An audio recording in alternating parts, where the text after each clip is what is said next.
Hey, what's up, guys? Welcome back to the Twin Stake Podcast. We're your hosts, Luke and Jackson Hershey, twins from Charlotte, North Carolina. Same face, two opinions. And man, we got a really special episode for you guys this week. We have an interview with none other than Sebastian Williams Adams, Auburn commit, and we're really excited just to talk to him. And first of all, before we go into that, I really want to go back to March Madness. And right now, we have some really good teams, Duke, Auburn, but I want to hear Jackson's take on who do you think is going to win March Madness? Yeah, man, for sure. It's getting really tight right now. I think there's a lot of teams in contention, but at the end of the day, there can only be one team, and right now I would have my money on the Auburn Tigers. And really, truthfully, they've beaten every team by a good margin. And the SEC is just full of quad one teams, and they're destroying every team except Florida, but I think it was a one-off game. It happens. Auburn looks really good this year, and I think it's going to be really tough for any team to beat them down the stretch. Yeah, man, for sure. And I think Auburn is going to be really interesting. And now we're going to jump into our online interview with Sebastian Williams Adams. Like he said, Auburn commit. And we're really going to talk to him about his journey throughout basketball. His mom was a really phenomenal basketball player, taught him how to play. And he's shown that he can play through Peach Jam, through many high school tournaments, play with some of the best guys in the country. And now he's going to go play with one of the best teams in the country. And we're excited to see what's next for him. So without further ado, let's jump in. Sebastian Williams Adams. Hey, what's up, guys? Welcome back to the Twin Stake Podcast, and we got a really special guest hopping on today. We got none other than Sebastian Williams Adams, four-star power forward committed to the University of Auburn. Let's go. Let's go. Thank you. Bro, first of all, we're psyched to have you on. I guess we're just going to start off with this. How's the season going? The season's going well. I reached 2,000 points in December, Wow. and then recently I just broke Justice Winslow's assist record, so that's been pretty fun. It's been a pretty fun season. Man, dude, congrats. that you can make it sound like it's like just a little accomplishment. That's insane. Like, absolutely congrats. We kind of wanted to start off from just the beginning. When did you really start playing basketball? I kind of started basketball at a young age, probably I would say like 4-ish. Just because my mom was a head basketball coach, so I was just always in the gym.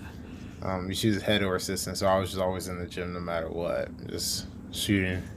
Yeah, man. Dude, did she have a really big impact on you really like learning the game and starting to love it? Yeah, most definitely. She played in North Carolina, so obviously she wanted me to play basketball. Yeah. Even if she said she wasn't gonna force it on me, but she would have liked me to play. And then just kind of watching girls basketball. Like, she was teaching very fundamental things, and like I said, when she was an assistant coach, she was on with JV. So like, while they're learning pivots and things like that, I'm learning right alongside with them, trying to do what the girls are doing. Bro, that's honestly a really cool way to learn, and I think it's really cool that your mom was like you don't have to do it, but I'd like you to, but you do whatever you want. I think that's really cool too. Yeah. So obviously you started to pick up the game pretty quickly. Do you remember kind of the point where you're like, man, I think I can play this game, or I can play this game maybe at the next level, or I'm one of the best guys in the gym. Like, do you remember that feeling like ever starting to happen? Yeah, I think it was definitely more like 8th grade. End of 8th grade, honestly, because we had been playing. During COVID, things have been kind of out of whack. So I've been playing up in Kansas with a different team, obviously not JL3, but I was like, okay, I'm having fun, but I was dominating those kids, and every once in a while I'd come against somebody troublesome, but I wasn't like, oh, like. But then 8th grade, I went against, players like Malik, Cooper Flag, and I was like holding my own, and I was like, okay, like this could do. I think I could go pretty far with this. Yeah, man, and obviously you did. But when you got into high school, were you nervous at all to start playing at the high school level, or because you'd already started to play a little nationally, were you not as nervous? I was nervous just because it was like kind of my first time I would say coming into a team that already had, I would say, established leadership. Sure. You know, Justin Cormier, he's at Wesleyan. I think they may be the only undefeated team left in the country, at least D3 they were. But and he's the starting point guard there, and he was amazing as a captain. And just kind of walking in, I had to learn how to be myself and still play like me, but also I had to know like I always respected JC. I was like, the last shot's yours. Honestly, if it came down to it, I was one of those people like, I'll be the decoy. You can take the last shot. Wow, dude, that's really cool. And obviously, like, you said you came in a little nervous, but the nerves have obviously gone away at this point. Yeah. How big of an impact do you feel like Coach Boone has had on your progression as a player?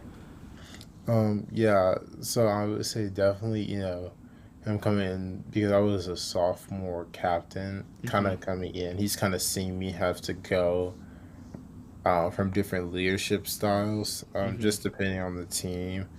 And I would say him, just definitely the whole coaching staff has been supportive and like trying to kind of help me find the style that I feel is best. There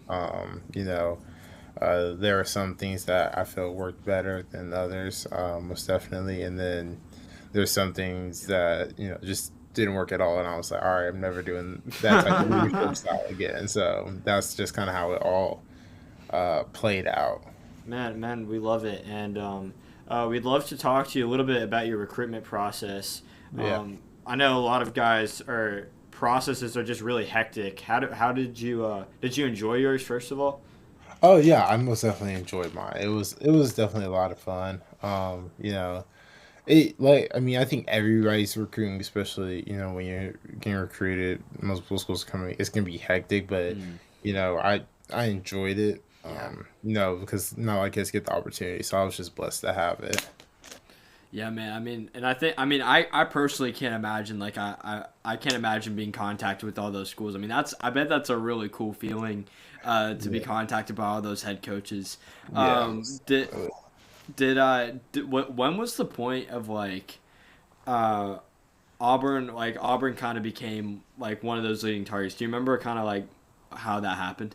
So I kind of remember. So after Top 100, when they had offered me, we actually went on a Zoom call with them, and Bruce came with a lot of energy. Just Bruce was just being Bruce, and I'm like, yeah, I enjoyed that, and I was like, okay, but once again, if you can ask my teammates if you would have thought maybe like even 5 months ago, or not 5 months ago, but like before AAU season, before the junior year AAU season, I would have told you, no way I'm going to Alabama. Like, going to the South. Like, I told people, I was like, I'm probably going to stay in the Midwest. Yeah, for sure. Texas. Like, I could see myself going West Coast, but I could never see myself. East.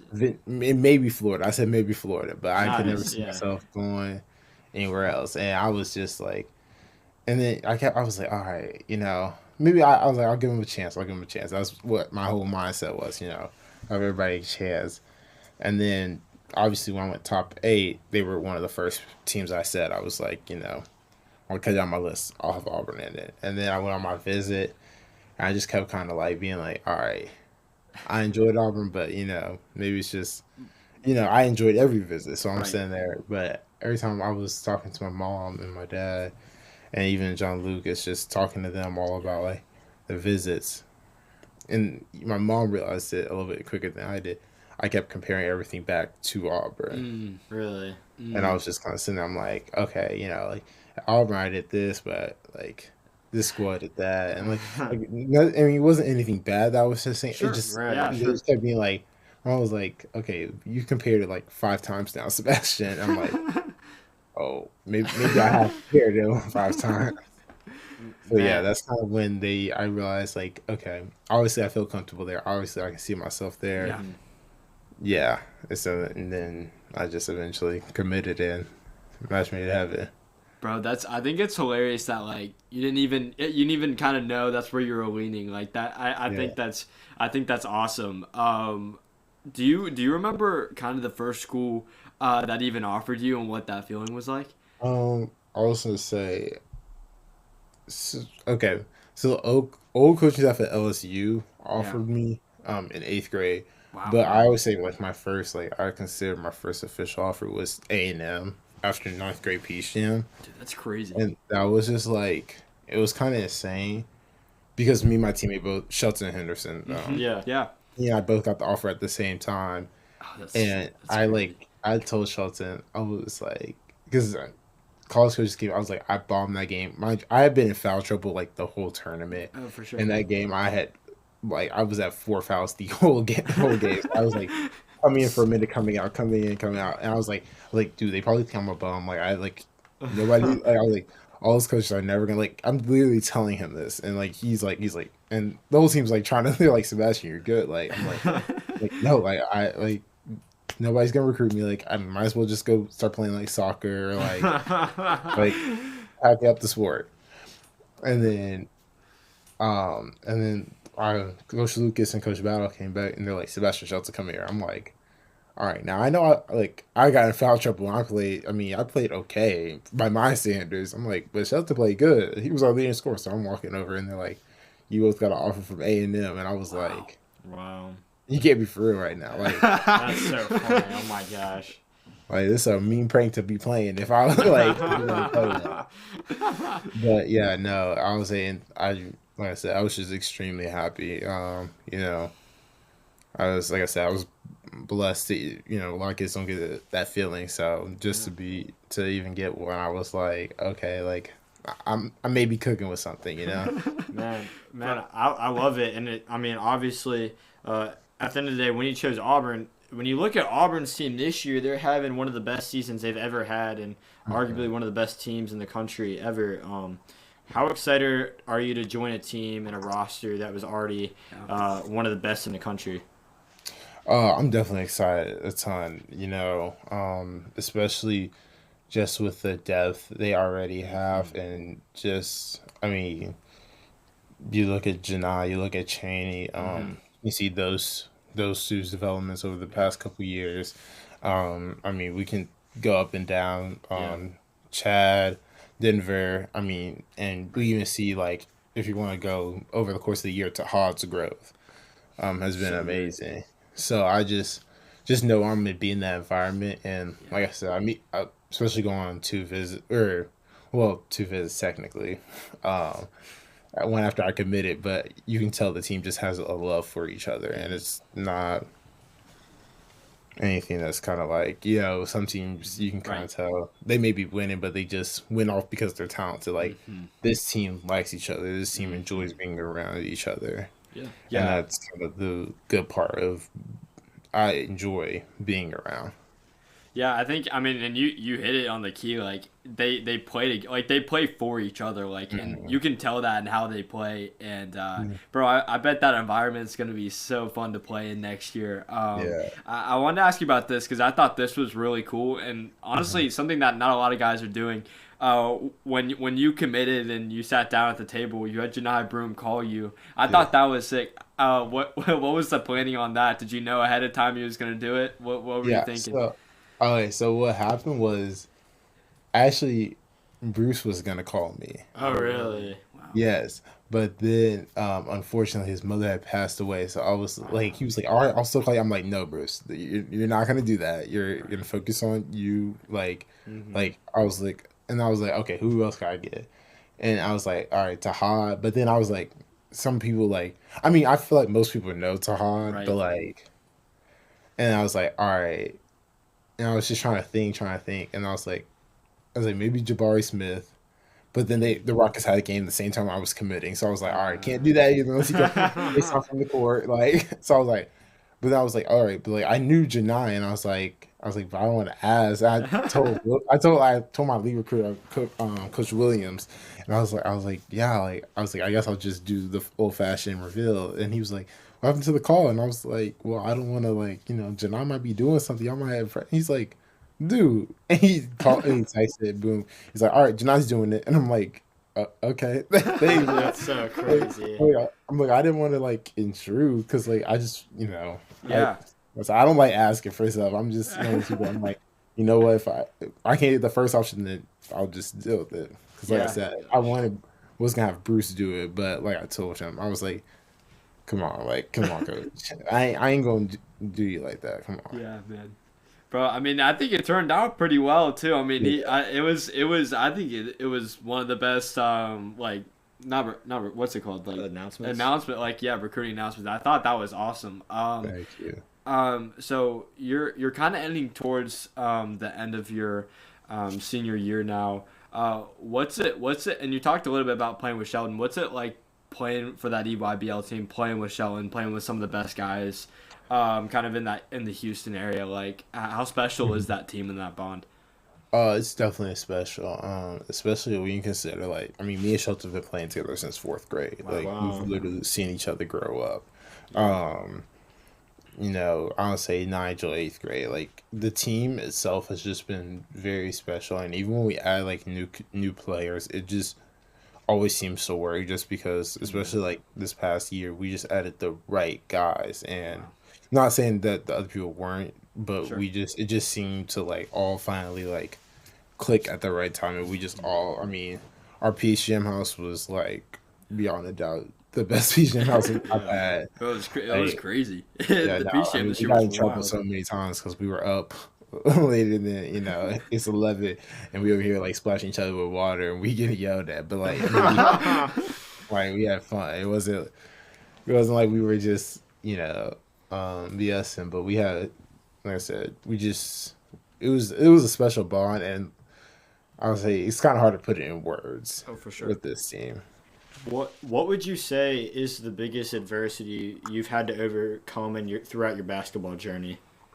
Um, I would say kind of my own like perfect. I mean, I've dealt with. I mean, obviously a lot. I got injured, but definitely just kind of my perfectionism because I'm a person who likes. I would say everything to be perfect, but like if I'm not playing well, I have such high expectations of Right. my performance that I'm like, okay, if I don't reach this, and this, then like, what's the point? Which is like, why am I mean, we see when I was talking about the A&M offer, like they were like, my teammates were like, dude, you played well. Like, I mean, you didn't play a lot because you were in foul trouble, but the minute you came in, you were doing well. But like, we just knew they were going at you, so and you could only guard like this and your hands straight up in the air, like, but you weren't playing bad. It wasn't. Right. But that's just how I kind of think. So just kind of overcoming like my need to be perfect. I was like, okay, Sebastian, Yeah. you can mess up. Like other people got your back. Yeah.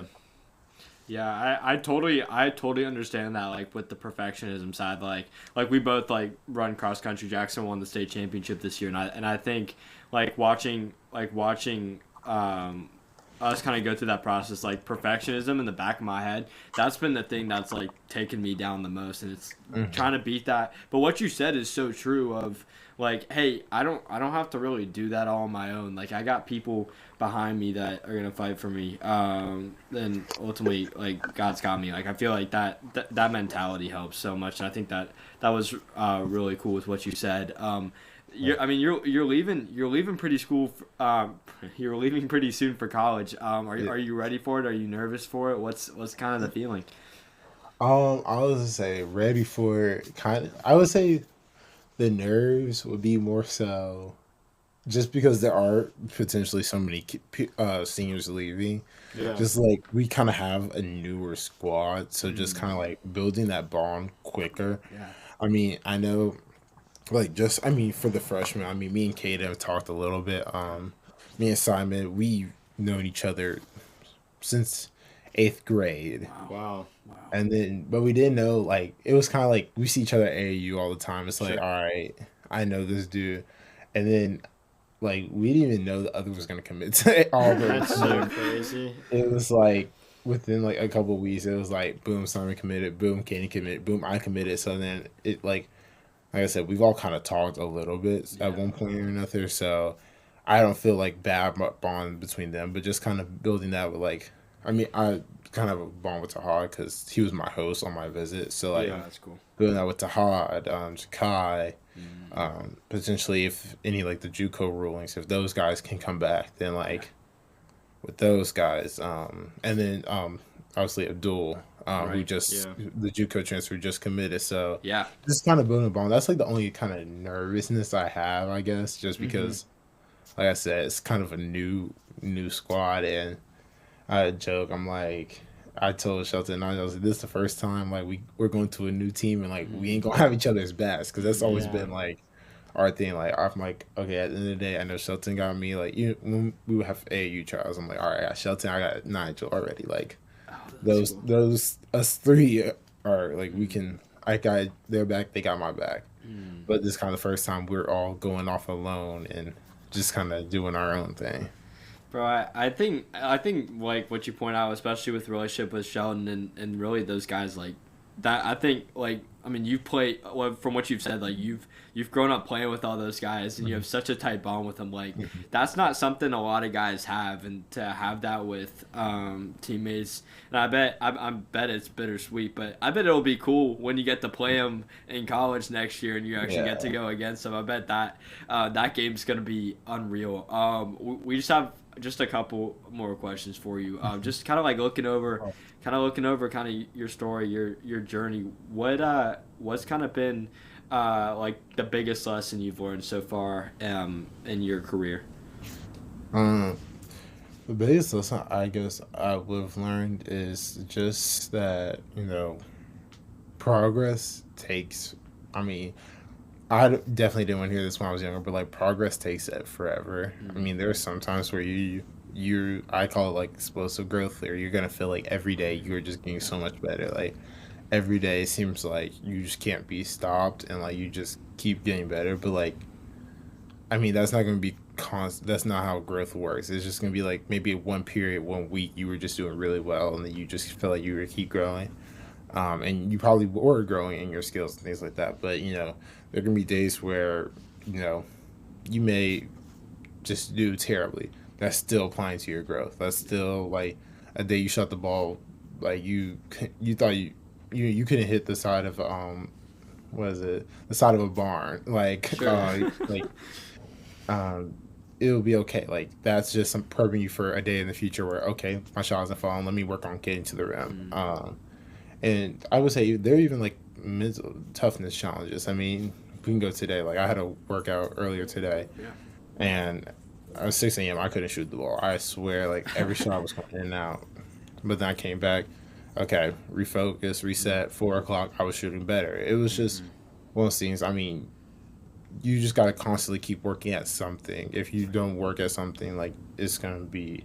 I would say it's gonna be bad, but like you're going to start feeling stagnation, and that's definitely something you don't want to feel.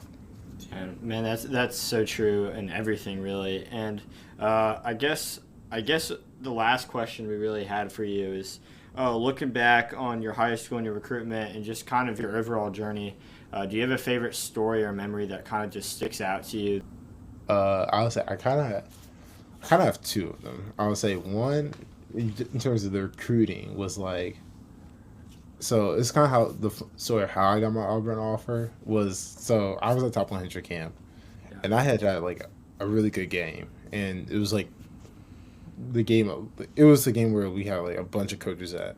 So I'm not even. I was like, oh, of course, like the coaches that have been recruiting me were like, oh my, like great game, da da da. I'm like, Right. thank you. I'm keeping pushing. I'm trying to get back because the thing about top 100 camp is. It was a lot of fun, once again, when my mentor runs it, John Lucas, I love him. But we were out there for so long. It was like we would leave at 8 a.m. and then we got back at like 8 p.m. And I'm like, Wow. I just want to go home. I just want to take a nap. Like, I just want to take a shower. So I was like, okay. But I was having a lot of fun, I played really well. So next day comes back because that was the last game of the day. So all the coaches leave, da da da. Boom. I come back. I keep seeing Bruce Pearl, Matt Painter. I'm like looking. I'm like, okay, some pretty high. I mean, I see these coaches on my TV. I'm like, but I'm thinking like, okay, I know Coach Painter have potentially had interest because my boy Daniel had told me that. So I was like, okay, that makes sense. I'm seeing Bruce. I'm like, why is Bruce here? I'm thinking, why is the whole time I'm thinking, why is Bruce here? So I'm like, Yeah. boom, keep playing. I'm having a really good camp. I get named to the all tournament team, all camp team. So I'm like, okay, like that's great. And then my lead recruiter, Coach Williams, texts me. He goes, hey, this is Coach Williams from Auburn. Da da da. How are you? Could you give this number a call and say, hey, Coach BP, this is number 100 from the camp? And I'm like, first off, and this is the first text he sent me. I'm like, Wow. I don't know who this dude is. So Nigel had already had an Auburn offer, so I called Nigel. I said, yo, Nigel, is there a Coach Williams at Auburn? And he goes, yes, there is. He's the one who gave me my offer. And then he was like, did he reach out or something? I'm like, yeah, he did. I was like, but like, I don't know. I just didn't trust the number, you know? Right, sure. Hey, Yeah. I'm not It could be saying that he was a scammer, but you know the videos, the fake offer videos. Yeah, of course. Like, I was like, hey, that just seemed.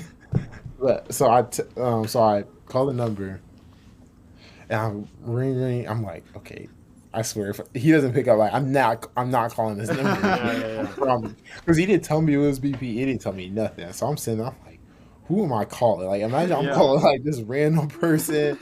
Like, so I'm just sitting there, and then he answers. He goes, hello, who is this? And I go, hey, BP, this is number 100 from the top 100 camp.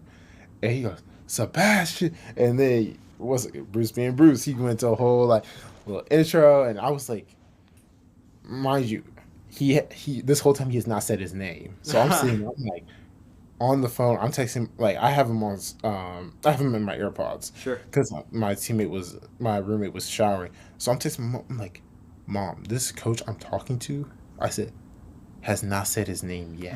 Like, I'm like, he's not said his name. Like, I really don't know who I'm talking to. Oh, that's funny. And she's like, okay, what? And she's asking me what school. I'm like, this guy told me to call this number. And then I'm texting her, and she's like, okay, maybe a long shot, but she's like, is it Bruce Pearl? And then I was thinking, BP. I sent her the initials too, and she's like, I think it's Bruce Pearl, and I'm like, okay, like now I'm really hyped because I'm like, all right, first off, like I see this man at like all the games. I'm like, oh, he must really like one of my teammates. Oh my gosh, I'm over here like be like, oh, okay, Sean, like Sean, Braden, Caden, Malachi, like I'm like, oh, Jerry, I'm like, okay, they about to get an Auburn now. So then he's like. You know, I just want to make sure it's not too late in your process. And that was kind of the funniest part, like, to me. It was, like, especially after, like, top 100 camp, every coach was like, I'm trying to make sure it's not too late in the process. Mm-hmm. I'm like... That's interesting. I'm like, dude, like, because I understand it because a lot of my class, like, we did have, like, a lot of recruits sometimes commit early. Like... Sure, for sure. I mean, Alexander Lloyd, I don't know, from Knight Riders, he committed to Florida early. Nice. So, I mean, I understood. He's like, I don't want to make sure it's too late. Like, you haven't committed anywhere. I'm like, no, sir, I haven't committed anywhere. Like, trust. Like, but I'm sitting on the phone. I'm like, Mom, like, the way this call led up, it was the shadiest thing ever. Like, that's so it funny. was like, did he ever say like, hey, this is Bruce Pearl? Like at any point? At the end, that was the thing. At the end, he was like, okay, this is Bruce Pearl from Auburn, like, and I'm like, he waited to the end. Dude, so you had like we had a whole speech. We talked about, you know, you love this about me, da da da, and like, you saw me, like, you were like, and he told me the story about how he told Coach, he saw the game where I had a really, like, I think I had like 18 points and like 12 rebounds or something like that. That's and crazy, he told like Coach Corey, he was like, yeah, Coach Williams, he was like, yeah, I want to make sure, like, keep tabs on him, tell me when he's playing. Yeah. So, like, he had been watching. That's why I was like, dang, this man's at every one of my games. That's so crazy. I even told my dad, told my mom, I'm like, Mom, he must really, like, he's going hard after one of the kids on my team. Oh, and man, that was crazy. And yeah, I was saying, he was like, yeah, I didn't want to mess up your flow, and I didn't want to offer you, but he's like, I really wanted you, but I didn't want to offer you because I didn't want that to mess up your flow in the camp. And I'm like, okay, still don't know who this is, but yes, this is. But luckily, honestly, like I said, my mom came in clutch. She was over here researching. Man. She's like, don't tell me you're on the phone with a scammer. I'm like, I don't think I am. So funny. He sounds like a coach, most definitely. I mean, he definitely came to the game at least. He watched some basketball. Yeah, it could be a coach. It could be a complete scam, but he was definitely there. Yeah, he was definitely at the camp. We know that because. That's funny. So Man. funny. But yeah, and then I would say my favorite AAU story. Oh God. I mean, besides the ones where we almost got in trouble for it, but it was definitely Peach Jam House. It was like, I think it was our off night, so it was like we had played a game earlier and we had an off day the next day. So so the coaches went to the other house. They went to like where our director was basically, Okay. and we were at the house just kind of chilling. Yeah. And I don't remember why we started doing this, but there were tortillas like Oh my on the gosh. thing, and so we started getting like the glass of water and filling it with sink water, drink it, and we just like, and it was just a war of just slapping each other with the Gosh, that's tortillas. crazy. And we were running. I would say, mind you, like our team. I mean, the house is. I mean, it's big, but it's like kind of like only big enough for like sleep, like casual moving around, like go. Man, we were turning that house into a playhouse. I mean, we were slapping each other like. Funny. Oh but- my gosh. And then one room got the worst of it. It was like the back room. Everybody was like, people were getting slapped hard, spit it on the water. I'm like, yo. And like, luckily, so one of my teammates, he was taking a shower in there, and I texted him. I said, "Go lock our door." Oh no. And he was like, "What do you mean?" I said, "Just lock our door," because I'm in the living room. We were all in the living room. That was the thing. We were watching one of the games. Yeah. Because we had lost to Florida Rebels, but we beat Vegas Elite, and we were watching one of the other games that played in our pool. We were just had it on, and I had texted him. I was like, "Go lock the door," and he like locked it. And he's like, "What do you mean?" Yeah. And then he just heard people start running upstairs and trying to get into our room. my I was like, gosh. "That's why I said lock the door." Because I knew they were gonna come after you, Amari. Like, come on now, Oh, that's I'm too trying to save funny. you. Man, that's But yeah, crazy. nah, that was honestly that was that PCM house had a lot of memories in it. Yeah, but that was definitely one. Like, just I don't know why we even had the urge to. And then the worst part is the next day we had like breakfast tacos. Oh my my gosh. And gosh. we had just been using those tortillas. Oh we were like, my we were gosh. like, because we didn't want, if coach would have found out, we would have been in more trouble. Because Right. Yeah. So you still we already got in trouble the night before for throwing water. So we were like, if he found out we had water in our mouths and we were slapping each other with tortillas, so we had like slid the tortillas back in. And he was like, and then he was cooking it, and we all like looked at each other, and we're like, bro, we are literally eating what we were slapping each other with last night. Like, I was just sitting there, I'm like, please. It was hilarious. It was funny, but I mean, Coach Boss can't punish us anymore. Bro, that dude, I always say like stories like that when you're like with your friends and you just honestly you just get time to just hang out, man. That it always produces the best outcome, whether it's stories or just bro, stuff like that is so funny. Yeah. Bro, we love your game. You are one of strongest like players I think in this class by far, and we really appreciate you taking the time, man. Thanks so much for hopping on. Thank you. No problem. This is a lot of fun. Thank you. Yes, sir. Yes, sir.